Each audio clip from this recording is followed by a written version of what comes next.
ഞങ്ങൾ കൊട്ടാരക്കരക്കാർക്ക് ചില പ്രത്യേകതകളുണ്ട്. ഉത്സവം വന്നാൽ KSRTC ബസ് നെറ്റിപ്പട്ടം കിട്ടി ഞങ്ങൾ അല്ലെങ്കിൽ എഴുന്നള്ളിക്കും. ശബരിമല സീസൺ വന്നാൽ ആദ്യത്തെ ബസ് ഞങ്ങൾ കൊട്ടാരക്കര ഗണപതി ക്ഷേത്രത്തിൽ നിന്ന് ഓപ്പറേറ്റ് ചെയ്യും. പടിഞ്ഞാറ്റിൻകരയ്ക്ക് നാഥനായി ഒരു ക്ഷേത്രം പണിയാൻ തമ്പുരാൻ തീരുമാനിക്കും. അതിനുവേണ്ടി നിയോഗിക്കപ്പെട്ടത് സാക്ഷാൽ പെരുന്തച്ചനാണ്. പെരുന്തച്ചനാണ് പടിഞ്ഞാറ്റിൻകര ശിവക്ഷേത്രം പണിയുന്നത്. നോക്കൂ, ചരിത്ര പ്രാധാന്യമുള്ള ഒരുപാട് ശില്പകലകളാൽ വാസ്തുകലകളാൽ സമ്പന്നമായ ക്ഷേത്രമാണ് കൂത്താട്ടുകുളം മഹാദേവ ക്ഷേത്രം. ആ കൂത്താട്ടുകുളം മഹാദേവ ക്ഷേത്രത്തിന്റെ ഇന്നത്തെ അവസ്ഥ എന്ന് പറഞ്ഞാൽ നമുക്ക് ഭയങ്കരമായ ദയനീയത തോന്നുന്ന ഒന്നാണ്. പടിഞ്ഞാറ്റിൻകര മഹാദേവ ക്ഷേത്രത്തിൽ സ്വർണ്ണ കൊടിമരത്തിന്റെ നിർമ്മാണ പ്രവർത്തനങ്ങളിലേക്ക് കടക്കുകയാണ്. ഇത് ഏതെങ്കിലും ദേവസ്വം ബോർഡ് ചെയ്യുകയാണെന്ന് വിചാരിക്കും, അല്ലെങ്കിൽ അല്ല, അതിനാവശ്യമായ ഏതാണ്ട് 1 കിലോയിൽ ചില്ലുവാനം തൂക്കത്തിലുള്ള സ്വർണം സംഭാവന നൽകിയിരിക്കുന്നത് നമ്മുടെ വിനായക ഫിലിംസ്. നമുക്കറിയാം, മലയാളത്തിൽ ഒട്ടനവധി സിനിമകൾ നിർമ്മിച്ച വിനായക ഫിലിംസിന്റെ ഉടമസ്ഥയായിട്ടുള്ള ഈ പറയപ്പെടുന്ന കൊട്ടാരക്കര വിനായക അജിത് കുമാർ എന്ന് പറയുന്ന വ്യവസായിയാണ്. കൊട്ടാരക്കര മഹാഗണപതി ക്ഷേത്രം എനിക്ക് തോന്നുന്നു രോഹിതനെ സംബന്ധിച്ച് അതൊരു സെപ്പറേറ്റ് ആണെന്ന് തോന്നുന്നു. അത് രോഹിതന് തന്നെ ആ ഒരു കാര്യത്തിലൊരു ഫാൻ ബേസ് ഉണ്ട്. നവകേരള ന്യൂസിൽ ചെയ്തിരുന്നൊരു ന്യൂസ് ഉണ്ടല്ലോ, അതായത് കൊട്ടാരക്കര ഗണപതി ഉത്സവവുമായി ബന്ധപ്പെട്ട് ആനവണ്ടി എഴുന്നള്ളിപ്പിക്കുമായി ബന്ധപ്പെട്ട ഒരു സ്റ്റാറ്റസ് ഉണ്ട്. എല്ലാ കൊട്ടാരക്കര ഉത്സവത്തിനും ഇപ്പോൾ അത് ഇടയ്ക്ക് വന്നു പോകുന്നൊരു സാധനമാണ്. അത് മാത്രമല്ല, രോഹിതൻ്റെ വാട്സപ്പ് സ്റ്റാറ്റസുകളൊക്കെ നോക്കിക്കഴിഞ്ഞാലും എന്തുണ്ടെങ്കിലും കൊട്ടാരക്കര ഗണപതി സംരക്ഷിച്ചോളും എന്ന് പറഞ്ഞൊരു സാധനമൊക്കെ ഉണ്ട്. എന്താണെങ്കിലും കൊട്ടാരക്കര ഗണപതി ക്ഷേത്രത്തിലെ ഉത്സവം ആരംഭിച്ചിരിക്കുകയാണ്. എന്തായാലും കൊട്ടാരക്കര ഗണപതി ക്ഷേത്രത്തിലെ ഉത്സവത്തിനെ പറ്റി ഒന്ന് പറഞ്ഞുതരാം. ഗണപതി ക്ഷേത്ര ഉത്സവം ആരംഭിച്ചിട്ടുണ്ട്. അപ്പം ഏറ്റവും സന്തോഷകരമായ കാര്യം നമ്മുടെ സഹോദരൻ വ്യാസന്റെ പ്രഭാഷണമൊക്കെ ഇത്തവണ കൊട്ടാരക്കര ഗണപതി ക്ഷേത്ര ഉത്സവവുമായി ബന്ധപ്പെട്ട് വരുന്നുണ്ട് എന്നുള്ളതാണ്. കൊട്ടാരക്കര ഉണ്ണിഗണപതി, ഉണ്ണിയപ്പ പ്രിയനായ ഉണ്ണിഗണപതി എന്നെ സംബന്ധിച്ചിടത്തോളം ലോകത്തിന്റെ ഏത് കോണിലായാലും മനസ്സിലൊരു സങ്കടമുണ്ടെങ്കിൽ ഓടിയെത്താൻ ആഗ്രഹിക്കുന്ന ഒരിടമാണ് കൊട്ടാരക്കര ഗണപതി ക്ഷേത്രം. ഉണ്ണിഗണപതിയുടെ മുന്നിൽ പോയി കുറച്ചു നേരം തൊഴുതു നിന്ന് കഴിഞ്ഞാൽ നമ്മുടെ മനസ്സിനൊരു പ്രത്യേക സന്തോഷവും സമാധാനവും നമ്മുടെ പ്രശ്നങ്ങൾക്കൊരു പരിഹാരവും ഒക്കെ ലഭിക്കുമെന്നുള്ളതാണ്. ഞാനിപ്പോൾ എറണാകുളത്തായതുകൊണ്ട് സ്ഥിരമായി കൊട്ടാരക്കര ഗണപതിയെ കാണാൻ പറ്റാത്തതുകൊണ്ട് ഇടപ്പള്ളി കൊട്ടാരത്തിൽ ഗണപതിയെ കണ്ടിട്ടാണ് ഓഫീസിലേക്ക് വരുന്നത്. ഇപ്പോൾ ഓഫീസിൽ വന്നാലും അറിയാം, കഴിഞ്ഞ ദിവസം ശ്രീനിവാസ പൈ സാർ നമ്മുടെ സ്പിരിച്വൽ അവേഴ്സ് പരിപാടിയിൽ അവിടെ വെച്ചിരുന്ന ഗണപതി വിഗ്രഹത്തെ പറ്റി പറഞ്ഞു, അതിൻ്റെ പവറിനെ പറ്റി പറഞ്ഞു. അത് നമ്മൾ നമ്മുടെ ക്യാബിനിൽ വിളക്കത്തിക്കുന്നിടത്ത് സ്ഥിരമായി സൂക്ഷിക്കുന്ന ഗണപതി ഭഗവാനാണ്. കൊട്ടാരക്കരയാണ് വീട് എന്ന് ചോദിച്ചാൽ 2 കാര്യങ്ങളാണ് ആളുകൾ ചോദിക്കുന്നത്. ഒന്ന്, ഗണപതി ക്ഷേത്രത്തിൻ്റെ അടുത്താണോ, അതല്ലെങ്കിൽ ബാലകൃഷ്ണ സാറിൻ്റെ വീടിൻ്റെ അടുത്താണോ എന്നാണ് ചോദിച്ചുകൊണ്ടിരുന്നത് എന്നുള്ളതാണ്. അപ്പോൾ ബാലകൃഷ്ണ സാർ മരണപ്പെട്ടു. അപ്പോൾ കൊട്ടാരക്കരയുടെ യശസ് ഇങ്ങനെ വാനോളം ഉയർത്തി കൊട്ടാരക്കര ഗണപതി അവിടെ ഇങ്ങനെ നിലനിൽക്കുകയാണ്. അപ്പോൾ രാഹുൽ പറഞ്ഞ ആ റീല് അത് ശബരിമല സീസണിൽ എടുത്തതാണ്. അതായത് വൃശ്ചികം 1 ശബരിമല സീസൺ, ഇവർ 3-4 വർഷമായി ശബരിമല സീസൺ ആരംഭിക്കുമ്പോൾ ശബരിമല സീസണിലേക്ക് KSRTC ആദ്യത്തെ ബസ്, പമ്പ ബസ് സ്റ്റാർട്ട് ചെയ്യുന്നത് കൊട്ടാരക്കര ഗണപതി ക്ഷേത്രത്തിൽ നിന്ന്. അത് വളരെ ചുരുക്കം പേർക്ക് മാത്രം അറിയാവുന്ന ഒരു സംഭവമാണ്. അങ്ങനെയായിരുന്നു. അപ്പോൾ അന്ന് ഞാൻ അവിടെ പോയിട്ട് വെറുതെ പറഞ്ഞു പോയ കൂട്ടത്തിൽ പറഞ്ഞൊരു വാചകമാണ്, ഞങ്ങൾ കൊട്ടാരക്കരക്കാർക്ക് ചില പ്രത്യേകതകളുണ്ട്. ഉത്സവം വന്നാൽ KSRTC ബസ് നെറ്റിപ്പട്ടം കിട്ടി ഞങ്ങൾ അല്ലെങ്കിൽ എഴുന്നള്ളിക്കും. ശബരിമല സീസൺ വന്നാൽ ആദ്യത്തെ ബസ് ഞങ്ങൾ കൊട്ടാരക്കര ഗണപതി ക്ഷേത്രത്തിൽ നിന്ന് ഓപ്പറേറ്റ് ചെയ്യും എന്ന് പറഞ്ഞൊരു റീല് എനിക്കൊന്ന് ഐ ലവ് കൊട്ടാരക്കര എന്ന് പറഞ്ഞിട്ടൊരു ഇൻസ്റ്റാഗ്രാം പേജ് ഉണ്ട്. അവരാണ് ഇത് കട്ട് ചെയ്ത് ഒരു ഉത്സവ സീസണിൽ ഈ ഗണപതി ക്ഷേത്ര ഉത്സവത്തിന് KSRTC വകയായിട്ട് വർഷങ്ങളോളം ഈ KSRTC ബസ് സ്റ്റാൻഡിലെ വർക്ക്ഷോപ്പ് 1 നെറ്റിപ്പട്ടമൊക്കെ കെട്ടി അലങ്കരിച്ച് ആനയ്ക്കൊപ്പം എഴുന്നള്ളിക്കുന്ന ഒരു ചടങ്ങുണ്ട് അവിടെ. അപ്പോൾ ആ വീഡിയോ ഒക്കെ ഇട്ടിട്ട് ഇത് വൈറലാക്കിയത്. അപ്പോൾ ഗണപതി ഇപ്പോഴും വൈറലാണ്. ഉത്സവം വരുന്ന സമയത്ത് ഇത് കുറെ പേര് ഇത് കാണുമ്പോൾ നമുക്ക് ഭയങ്കര സന്തോഷം. ചിലർക്ക് അയച്ചിട്ട് എല്ലാം ഒരുപാട് പേരുടെ സ്റ്റാറ്റസ് ഇതാണല്ലോ എന്ന് ചേർത്ത് അയച്ചു തരുമ്പോൾ ഒരു കൊട്ടാരക്കരക്കാരൻ എന്ന നിലയിൽ നമുക്ക് സന്തോഷമുള്ള കാര്യമാണ്. ഇനി ഗണപതി ക്ഷേത്രത്തിലേക്ക് വന്നാൽ കൊട്ടാരക്കര ഗണപതി ക്ഷേത്രത്തിന്റെ കഥ പറയാം.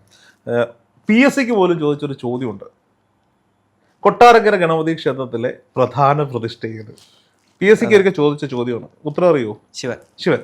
അപ്പോൾ സ്വാഭാവികമായിട്ടും കൊട്ടാരക്കര ഗണപതി ക്ഷേത്രത്തിലെ ഇതെന്ത് മണ്ടൻ ചോദ്യമാണ് എന്ന് ചോദിക്കും. അപ്പം സ്വാഭാവികമായും അവിടെ മൂലപ്രതിഷ്ഠയായിട്ട് ശിവഭഗവാനും പാർവതി ദേവിയും ഒപ്പം ഉണ്ണിഗണപതിയുമാണുള്ളത്. ഈ ഉണ്ണിഗണപതി എങ്ങനെയാണ് കൊട്ടാരക്കരയിലേക്ക് വന്നത് എന്നുള്ളതാണ്. പണ്ട് കൊട്ടാരക്കര ദേശം 2 കരകളായിരുന്നു. ഇപ്പോഴും പടിഞ്ഞാറ്റിൻകരയിൽ ശിവക്ഷേത്രമുണ്ട്, ഇപ്പുറത്ത് മണികണ്ഠേശ്വര ക്ഷേത്രമുണ്ട്. അപ്പോൾ ഈ കൊട്ടാരക്കര പടിഞ്ഞാറ്റിൻകര ഭരിച്ചിരുന്നത് തമ്പുരാനായിരുന്നു, കൊട്ടാരക്കര തമ്പുരാനായിരുന്നു. കിഴക്കേക്കര ഭരിച്ചിരുന്നത് രാജാവിൻ്റെ അധീനതയിലായിരുന്നു, കിഴക്കേക്കര ഉണ്ടായിരുന്നു.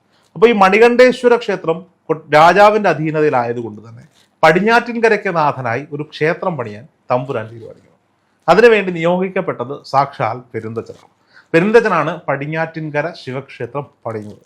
ഉഗ്രമൂർത്തിയായ ശിവനാണ് പടിഞ്ഞാറ് ദർശനമായി പടിഞ്ഞാറ്റിൻകരയിലുള്ളത്. അപ്പോൾ ഈ പടിഞ്ഞാറ്റിൻകര ക്ഷേത്രത്തിൻ്റെ നിർമ്മാണ പ്രവർത്തനങ്ങളൊക്കെ കഴിഞ്ഞ് ഒരു മഹാക്ഷേത്രം തന്നെ അവിടെ പടുത്തുയർത്തി. അതിനുശേഷം അവിടെ ഉണ്ടായിരുന്ന ഇതിൻ്റെ പണിക്ക് വേണ്ടി ഉപയോഗിച്ചിരുന്ന ഒരു പ്ലാവിൻ്റെ മുട്ടിയിൽ പെരുന്തച്ചൻ വിശ്രമവേളയിൽ ഒരു ഉണ്ണി ഗണപതിയുടെ വിഗ്രഹം കൊത്തി. എന്നിട്ട് ഈ പടിഞ്ഞാറ്റിൻകര ക്ഷേത്രത്തിൽ പ്രതിഷ്ഠിക്കുന്നതിനെ പറ്റി ചോദിച്ചപ്പോൾ ആ ക്ഷേത്രത്തിൻ്റെ ഉത്തരവാദിത്തമുള്ള തമ്പുരാൻ പറഞ്ഞു അതിൻ്റെ ആവശ്യമില്ല, ഇവിടെ പ്രതിഷ്ഠിക്കാൻ അനുവാദം കൊടുത്തില്ല എന്നാണ്. അപ്പോൾ അതുകൊണ്ട് തന്നെ ഇദ്ദേഹം എന്ത് ചെയ്തു, പെരുന്തച്ചൻ എന്ത് ചെയ്തു, രാജാവിനെ കണ്ട് ഇത് മണികണ്ഠേശ്വര ക്ഷേത്രത്തിൽ പ്രതിഷ്ഠിക്കാൻ അനുവാദം ചോദിക്കുകയും പെരുന്തച്ചൻ കൊത്തിയ ഉണ്ണിഗണപതിയാണ് ഈ പറയുന്ന എവിടെ ഇരിക്കുന്നത്, മണികണ്ഠേശ്വര ക്ഷേത്രത്തിൽ ഇരിക്കുന്നത്. അപ്പോൾ അതിൻ്റെ പിതൃസ്ഥാനീയൻ ആരാണ്, പടിഞ്ഞാറ്റിൻകര മഹാശിവനാണ്. അപ്പോൾ കൊട്ടാരക്കരയെ പറ്റി പറയുമ്പോൾ രണ്ട് ക്ഷേത്രങ്ങളെ പറ്റിയും പറയണം എന്നുള്ളതാണ്. സാധാരണഗതിയിൽ ദൂര സ്ഥലങ്ങളിൽ നിന്ന് വരുന്നവരൊക്കെ മണികണ്ഠേശ്വര ക്ഷേത്രം, ഗണപതി ക്ഷേത്രത്തിൽ വന്ന് തൊഴുത് മടങ്ങി പോവുകയാണ് ചെയ്യുന്നത്. മകനെ കണ്ട് തൊഴുതതിന് ശേഷം പിതാവിനെയും കണ്ട് തൊഴേണ്ടതുകൊണ്ട് പടിഞ്ഞാറ്റിൻകര ക്ഷേത്രത്തിൽ എത്തിയിട്ട് വേണം ആ ദർശനം പൂർത്തീകരിക്കാൻ എന്നുള്ളതാണ്. അപ്പോൾ സ്വാഭാവികമായും ആളുകൾ ഗണപതി ക്ഷേത്രത്തിൽ വന്ന് തൊഴുമ്പോൾ രണ്ടും ദേവസ്വം ബോർഡിന്റെ അധീനതയിൽ തന്നെയാണുള്ളത്. അപ്പോൾ രണ്ട് ക്ഷേത്രത്തിൽ വന്ന് തൊഴുമ്പോൾ കൂടുതൽ വികസനം ഉണ്ടായിക്കൊണ്ടിരുന്നത് എവിടെയാ, ഗണപതി ക്ഷേത്രം, മണികണ്ഠേശ്വര ക്ഷേത്രം, ഗണപതി ക്ഷേത്രം, കൊട്ടാരക്കര ഗണപതി ക്ഷേത്രത്തിലാണ്. ഒരുപാട് പേരൊന്നും ഈ പടിഞ്ഞാറ്റിൻകര ക്ഷേത്രത്തിലേക്ക് പോകാറുണ്ടായിരുന്നില്ല എന്നുള്ളതാണ്. റോഡ് സൈഡിലുള്ള ക്ഷേത്രവും ഏതാണ്, ഈ പറയപ്പെടുന്ന കൊട്ടാരക്കര ഗണപതി ക്ഷേത്രം. ഇത് പടിഞ്ഞാറ്റിൻകരയാണ്, തൊട്ടപ്പുറത്താണ്. 1 കിലോമീറ്ററിന്റെ വ്യത്യാസം പോലും ഇല്ല, 500 മീറ്ററിന്റെ വ്യത്യാസമേ ഉണ്ടാവുള്ളൂ. അപ്പോൾ ഞാൻ പറഞ്ഞു വന്ന ചില പോയിന്റുകളിലേക്കാണ്. ഇപ്പൊ ദേവസ്വം ബോർഡിന്റെ ഭരണത്തിന് കീഴിലാണ് ഈ രണ്ട് ക്ഷേത്രങ്ങളും ഉള്ളത് എന്ന് ഞാൻ പറഞ്ഞു. രാഹുലിന് ഓർമ്മയുണ്ടാവും, ഒരിക്കൽ നമ്മൾ കൊട്ടാരക്കരയ്ക്കുള്ള യാത്രയിൽ കൂത്താട്ടോളം എത്തിയപ്പോൾ കൂത്താട്ടോളം മഹാദേവ ക്ഷേത്രത്തിന് മുന്നിൽ എത്തിയപ്പോൾ അറിയാതെ നമ്മുടെ വണ്ടി അവിടെ ചവിട്ടി നിർത്തി. കാരണം ക്ഷേത്രത്തിന്റെ അവസ്ഥ, ആ ക്ഷേത്രത്തിന്റെ ദുരവസ്ഥ ഭഗവാന് പോലും കഷ്ടകാലമാണല്ലോ, മഹാശിവന് പോലും കഷ്ടകാലമാണല്ലോ എന്ന് തോന്നിപ്പോകും. നോക്കൂ, ചരിത്ര പ്രാധാന്യമുള്ള ഒരുപാട് ശില്പകലകളാൽ വാസ്തുകലകളാൽ സമ്പന്നമായ ക്ഷേത്രമാണ് കൂത്താട്ടോളം മഹാദേവ ക്ഷേത്രം. ആ കൂത്താട്ടോളം മഹാദേവ ക്ഷേത്രത്തിൻ്റെ ഇന്നത്തെ അവസ്ഥ എന്ന് പറഞ്ഞാൽ നമുക്ക് ഭയങ്കരമായ ദയനീയത തോന്നുന്ന ഒന്നാണ്. അവിടെ കൂത്താട്ടോളം എന്ന് പറഞ്ഞാൽ സാമ്പത്തികമായി മെച്ചപ്പെട്ട ആളുകളുള്ള സ്ഥലമാണ്. എന്നിട്ടും എന്തുകൊണ്ടാണ് അത് സംഭവിക്കുന്നതെന്ന് അറിയില്ല. ദേവസ്വം ബോർഡിൻ്റെ അധീനതയിലാണ് ആ ക്ഷേത്രമുള്ളത്. വരുമാനമുള്ള ക്ഷേത്രങ്ങളാണെങ്കിൽ ദേവസ്വം ബോർഡ് സംരക്ഷിച്ചു പോരും എന്നൊക്കെ പലരും പറയാറുണ്ട്. ഒരുപക്ഷെ എന്തോ ഒരു തടസ്സം, പണത്തിൻ്റെ തടസ്സമാണോ എന്തിൻ്റെ തടസ്സമാണെന്ന് എനിക്കറിയില്ല. ആ ക്ഷേത്രം വളരെ ദയനീയമായി അത് കാണുമ്പോൾ ഒരു ഹിന്ദുവിന് മാത്രമല്ല, ഹിന്ദു മതത്തെ അല്ലെങ്കിൽ ദൈവത്തെ ഒരേ രീതിയിൽ കാണുന്ന ആർക്കായാലും സങ്കടം തോന്നുന്ന ഒരവസ്ഥയിലാണ് കൂത്താട്ടുള്ള മഹാദേവ ക്ഷേത്രം. അപ്പോൾ ഞാനിത് പറഞ്ഞതിൻ്റെ കാര്യം, ഇത് ദേവസ്വം ബോർഡ് ഭരിക്കുന്ന ക്ഷേത്രങ്ങളാണ് ഇവയെല്ലാം. അപ്പോൾ പടിഞ്ഞാറ്റിൻകര ക്ഷേത്രത്തിന് ഇപ്പോൾ കൈവന്നിരിക്കുന്നത്, ഇപ്പം കൊട്ടാരക്കരയിൽ ഉത്സവകാലമാണ്. കൊട്ടാരക്കര മഹാഗണപതി ക്ഷേത്രത്തിൽ എത്തുന്ന എല്ലാവരും പടിഞ്ഞാറ്റിൻകര മഹാദേവ ക്ഷേത്രത്തിൽ പോയി തൊഴുക എന്നുള്ളതാണ്. അതിനേക്കാൾ ഉപരി ഇപ്പം ഞാനിത് ഈ വികസനത്തെ പറ്റി പറയാനുള്ള കാരണം എന്ന് പറയുന്നത്, ഈ മെയ് മാസം ആദ്യം കൊട്ടാരക്കര മഹാദേവ ക്ഷേത്രത്തിൽ, പടിഞ്ഞാറ്റിൻകര മഹാദേവ ക്ഷേത്രത്തിൽ സ്വർണ്ണ കൊടിമരത്തിൻ്റെ നിർമ്മാണ പ്രവർത്തനങ്ങളിലേക്ക് കടക്കുകയാണ്. അവിടെ നിലവിലുള്ള കൊടിമരം, സ്വർണ്ണ കൊടിമരം പൂശാൻ പോവുകയാണ്. അത് സ്പോൺസർ ചെയ്തിരിക്കുന്നത് നമ്മുടെ വിനായക ഫിലിംസ്, നമുക്കറിയാം മലയാളത്തിൽ ഒട്ടനവധി സിനിമകൾ നിർമ്മിച്ച വിനായക ഫിലിംസിൻ്റെ ഉടമസ്ഥയായിട്ടുള്ള ഈ പറയപ്പെടുന്ന കൊട്ടാരക്കര വിനായക അജിത് കുമാർ എന്ന് പറയുന്ന വ്യവസായിയാണ്. അപ്പോൾ അദ്ദേഹത്തിൻ്റെ പ്രൊഡക്ഷൻ കമ്പനിയുടെ പേര് പോലും ഈ പറയപ്പെടുന്ന ഗണപതിയുടെ പേരിലുള്ളതാണ് എന്നുള്ളതാണ്. അപ്പോൾ ഞങ്ങൾ കൊട്ടാരക്കരക്കാരെ സംബന്ധിച്ചിടത്തോളം എല്ലാം സർവ്വം ഗണപതിമയമാണ് അവിടെ. അപ്പം അല്ല, പ്രത്യേക ഫാൻ ബേസ് ഉള്ളൊരു വേറൊരു കാര്യം കൂടെ ഉണ്ട്, കൊട്ടാരക്കര ഗണപതി ഉണ്ണിയപ്പം. ഓക്കെ, അപ്പോൾ ഞാൻ അതിലേക്ക് വരാം. അത് ഞാൻ ആദ്യം പറഞ്ഞു, ഉണ്ണിയപ്പ പ്രിയനായ ഗണപതി എന്ന് പറഞ്ഞിട്ടാണ് ഞാൻ തുടങ്ങിയത്. അപ്പോൾ സ്വാഭാവികമായിട്ടും ഈ പടിഞ്ഞാറ്റിൻകരയിൽ ഈ ധ്വജപ്രതിഷ്ഠ നടക്കുമ്പോൾ നമ്മൾ വിചാരിക്കും, ഇപ്പം ഞാൻ ഈ മഹാദേവ ക്ഷേത്രത്തിൻ്റെ അവസ്ഥ പറഞ്ഞല്ലോ ഇവിടെ കൂത്താട്ടുള്ളത്തെ, ഇത് ഏതെങ്കിലും ദേവസ്വം ബോർഡ് ചെയ്യുകയാണെന്ന് വിചാരിക്കും, അല്ലെങ്കിൽ അല്ല, അതിനാവശ്യമായ ഏതാണ്ട് 1 കിലോയിൽ ചില്ലുവാനം തൂക്കത്തിലുള്ള സ്വർണം സംഭാവന നൽകിയിരിക്കുന്നത് ഈ വിനായക അജിത് കുമാറാണ്. അതിനും അപ്പുറത്തേക്ക് കഴിഞ്ഞ 3-4 വർഷം മുമ്പാണ് ഈ വിനായക അജിത് കുമാർ ഈ പടിഞ്ഞാറ്റിൻകര ദേവസ്വത്തിൻ്റെ പ്രസിഡൻ്റായി വരുന്നത്, ഉപദേശക സമിതിയുടെ പ്രസിഡൻ്റായി വരുന്നത്. അതിനുശേഷം ഇങ്ങോട്ട് 4-4.5 കോടി രൂപയാണ് അദ്ദേഹത്തിൻ്റെ പോക്കറ്റിൽ നിന്ന് മാത്രം എടുത്ത് ഈ പടിഞ്ഞാറ്റിൻകര ക്ഷേത്രത്തിൻ്റെ പുനരുദ്ധാരണത്തിന് വേണ്ടി ചിലവഴിച്ചിരിക്കുന്നത് എന്നുള്ളതാണ്. ക്ഷേത്രം അടിമുടി മാറി മുഴുവൻ. നോക്കൂ, നമ്മളവിടെ ഒരു ക്ഷേത്രങ്ങളാണെങ്കിൽ പോലും എല്ലാം ഒരേ കണ്ണിൽ കാണണം എന്നുള്ളതാണ്. കൊട്ടാരക്കര ഗണപതിയുടെ പിതൃസ്ഥാനീയനായ പടിഞ്ഞാറ്റിൻകര മഹാദേവ ക്ഷേത്രം, അത് യാതൊരു പുരോഗതിയും ഇല്ലാതെ നിൽക്കുക എന്ന് പറയുന്നത് ഗണപതിക്ക് പോലും ഒരു പക്ഷേ ഇഷ്ടപ്പെടില്ല.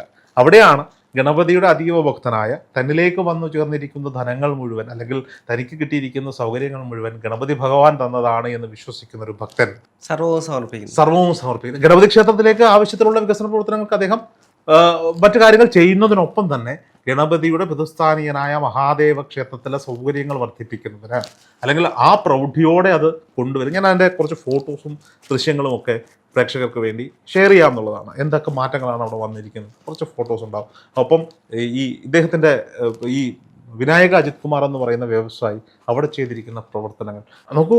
അവിടെ പുതിയ ധ്വജം, സ്വർണ്ണ ധ്വജം ഉണ്ടാകുന്നു, അല്ലെങ്കിൽ ക്ഷേത്രത്തിൽ അത്രത്തോളം മനോഹരമായി നോക്കൂ. ക്ഷേത്രങ്ങളിലേക്ക് കടന്നു ചെല്ലുമ്പോൾ നമ്മുടെ മനസ്സിലെ ദുഃഖങ്ങളും ദുരിതങ്ങളും ഒക്കെ മാറ്റാൻ വേണ്ടിയിട്ടാണ് നമ്മളൊരു ക്ഷേത്രത്തിലേക്ക് ചെല്ലുക. എപ്പോഴും പറയും ക്ഷേയാൽ പ്രായതേ ക്ഷേത്രം. അതെ, അപ്പോൾ സ്വാഭാവികമായും ഒരു ക്ഷേത്രത്തിലേക്ക് കടന്നു ചെല്ലുമ്പോൾ ആ ക്ഷേത്രത്തിന്റെ അവസ്ഥയെ മോശമായി ക്ഷയിച്ച് കിടക്കുകയാണ് എന്നുണ്ടെങ്കിൽ നമ്മുടെ മനസ്സിന് എന്തെങ്കിലും ഒരു പോസിറ്റിവിറ്റി കിട്ടുമോ? ചെല്ലുന്ന നെഗറ്റിവിറ്റി കൂടത്തേ ഉള്ളൂ. അതേസമയം ഒരു ക്ഷേത്രത്തിലേക്ക് കയറി ചെല്ലുമ്പോൾ അവിടെ അതേ രീതിയിൽ ഭഗവാനെ അലങ്കരിച്ച്, ശ്രീകോവിൽ അലങ്കരിച്ച്, അല്ലെങ്കിൽ അതിൻ്റെ ചുറ്റമ്പലം അലങ്കരിച്ച്, നാലമ്പലം അലങ്കരിച്ച്, അതിൻ്റെ കവാടങ്ങളൊക്കെ അലങ്കരിച്ച് ഭംഗിയായി വളരെ മനോഹരമായി. ഇപ്പോൾ പലരും ചോദിക്കും, ക്ഷേത്രങ്ങൾ പണിയുന്നതിന് അല്ലെങ്കിൽ ആരാധനാലയങ്ങൾ പണിയുന്നത് എന്തിനാണ് ഇത്രയധികം പണം ചിലവഴിക്കുന്നത് എന്ന്. അപ്പോൾ അത് ആ പ്രൗഢിയോടെ നിന്നാൽ മാത്രമേ അവിടേക്ക് ചെല്ലുന്ന ഭക്തന്റെ മനസ്സ് നിറയുള്ളൂ എന്നുള്ളതാണ്. താൻ ആരെയാണോ ആശ്രയിക്കാൻ ചെല്ലുന്നത് ആ ഭഗവാൻ പ്രൗഢിയോടെ അവിടെ ഇരുന്നാൽ മാത്രമല്ലേ നമ്മൾ ആഗ്രഹിക്കുന്നത് ആ ഭഗവാനെ നമുക്ക് തരാൻ പറ്റുമോ? നമ്മുടെ ഒരു മനസ്സിന്റെ കണക്ഷനാണ്. അപ്പോൾ അതേ രീതിയിൽ കൊട്ടാരക്കര മഹാഗണപതിയുടെ പിതൃസ്ഥാനീയനായ പടിഞ്ഞാറ്റിൻകര മഹാദേവന്റെ ക്ഷേത്രത്തിൽ ആവശ്യമായ ഈ സജ്ജീകരണങ്ങളെല്ലാം ഒരുക്കിയ അദ്ദേഹത്തിൻ്റെ ഉപദേശക സമിതിയുടെ പ്രസിഡൻ്റായിട്ടുള്ള വിനായക അജിത് കുമാർ, അദ്ദേഹത്തിൻ്റെ പ്രവർത്തനങ്ങൾ പറയാതിരിക്കാൻ സാധിക്കില്ല എന്നുള്ളതാണ്. അദ്ദേഹത്തിന് വേണമെങ്കിൽ ഉപദേശ സമിതിയുടെ സാധാരണഗതിയിൽ ഉപദേശ സമിതി ആളുകൾക്ക് നോക്കിക്കാണുന്നത് എങ്ങനെയാണ്? നാട്ടിലിറങ്ങുന്നു, പിരിവുകൾക്ക് നേതൃത്വം കൊടുക്കുന്നു, പിരിക്കുന്നു, കാര്യങ്ങൾ ചെയ്തു, എല്ലാവരും കൊടുക്കുന്ന പോലെ 1000 2000 രൂപ അല്ലെങ്കിൽ 25,000 രൂപ പിരിവ് കൊടുത്ത് പോകാം വേണമെങ്കിൽ. അതിനും അപ്പുറത്തേക്ക് അവിടുത്തെ ഈ പടിഞ്ഞാറ്റിൻകരയിലെ ഉത്സവം പറഞ്ഞു പോകണം. പടിഞ്ഞാറ്റിൻകരയിലെ ഉത്സവത്തിന് അവിടേക്ക് വരുന്ന സെലിബ്രിറ്റികൾ കാണണം. മലയാള സിനിമയിലെ എണ്ണം പറഞ്ഞ സെലിബ്രിറ്റികളെയാണ് അദ്ദേഹത്തിൻ്റെ നാട്ടിൽ ഉത്സവത്തിന് വേണ്ടി കൊണ്ടുവരുന്നത്. അവിടുത്തെ പരിപാടികളൊക്കെ അത്തരത്തിലാണ് അവിടെ സംഘടിപ്പിക്കുന്നത് എന്നുള്ളതാണ്. അപ്പോൾ ഈ വിനായക അജിത് കുമാറിനെ പോലെ അല്ലെങ്കിൽ അദ്ദേഹം പ്രവർത്തിക്കുന്നതിൻ്റെ, ചിന്തിക്കുന്നതിൻ്റെ 100ൽ 1% പ്രവർത്തിക്കുന്ന ഒരാൾ ഈ പറയപ്പെടുന്ന കൂത്താട്ടോളം ഭാഗത്തുണ്ടായിരുന്നുവെങ്കിൽ കൂത്താട്ടോളം മഹാദേവ ക്ഷേത്രം അങ്ങനെ കിടക്കില്ലായിരുന്നു എന്നുള്ളതാണ് സത്യം, അല്ലേ? അതിൻ്റെതായ സാങ്കേതിക ബുദ്ധിമുട്ടുകളോ സാങ്കേതിക തകരാറുകളോ ഉണ്ടെങ്കിൽ അത് മനുഷ്യൻ വിചാരിച്ചാൽ, ഭരണ സംവിധാനങ്ങൾ വിചാരിച്ചാൽ തീരാവുന്നതേ ഉള്ളൂ. നോക്കൂ, അത് അത്രയും പൗരാണികമായി. ഞാനിപ്പോൾ പറഞ്ഞുകൊണ്ടിരിക്കുന്നത് പെരുന്തച്ചൻ പണിതീർത്തൊരു ക്ഷേത്രത്തിന്റെ പുനരുദ്ധാരണത്തെ പറ്റിയാ. ഇവിടെയും അത്തരത്തിലായിരിക്കാം. ഇവിടുത്തെ എണ്ണം പറഞ്ഞ വാസ്തുശില്പികൾ പണിതീർത്ത ക്ഷേത്രമാണ് കൂത്താട്ടുള്ള മഹാദേവ ക്ഷേത്രം. അപ്പോൾ ഈ വിനായക അജിത് കുമാറിനെ പോലെ ചിന്തിക്കുന്ന ഒരാൾ ആ നാട്ടിലുണ്ടെങ്കിൽ, അല്ലെങ്കിൽ അതുപോലൊരു 100 പേർ ചേർന്നെങ്കിലും അത് ചെയ്യണം എന്നുള്ളതാണ്. ഒരു ഹിന്ദുമത വിശ്വാസി എന്ന നിലയിൽ അവിടേക്ക് പോകുന്ന ഓരോ ആളുകൾക്കെയും മനസ്സിന് വേദനിപ്പിക്കുന്ന ദൃശ്യമാണ് കൂത്താട്ടുള്ള മഹാദേവ ക്ഷേത്രം. എന്തായാലും കൊട്ടാരക്കര ഗണപതിയുടെ അല്ലെങ്കിൽ കൊട്ടാരക്കര മണികണ്ഠേശ്വര ക്ഷേത്രത്തിലെ ഉത്സവ കാലഘട്ടങ്ങളാണ് നടന്നുകൊണ്ടിരിക്കുന്നത്. കഴിയുന്നവരൊക്കെ ഉത്സവത്തിൽ പങ്കെടുക്കുക, കൊട്ടാരക്കര ഗണപതിയെയും ഒക്കെ കണ്ടു തൊഴുക. അവിടെ പോകുന്നവർ പടിഞ്ഞാറ്റിൻകരയിലെത്തി കൊട്ടാരക്കര ഗണപതിയുടെ പിതൃസ്ഥാനീയനായ പടിഞ്ഞാറ്റിൻകരയിൽ പടിഞ്ഞാറേക്ക് ദർശനമായിരിക്കുന്ന മഹാദേവനെ കൂടി കണ്ടു തൊഴുക. എന്നിട്ട് മടങ്ങിപ്പോവുക. അവിടെ വന്നിരിക്കുന്ന മാറ്റങ്ങൾ, കഴിഞ്ഞ 2-3 വർഷത്തിനുള്ളിൽ വന്നിരിക്കുന്ന മാറ്റങ്ങൾ നിങ്ങൾ തന്നെ ദർശിക്കുക എന്നുള്ളതാണ്. തീർച്ചയായും.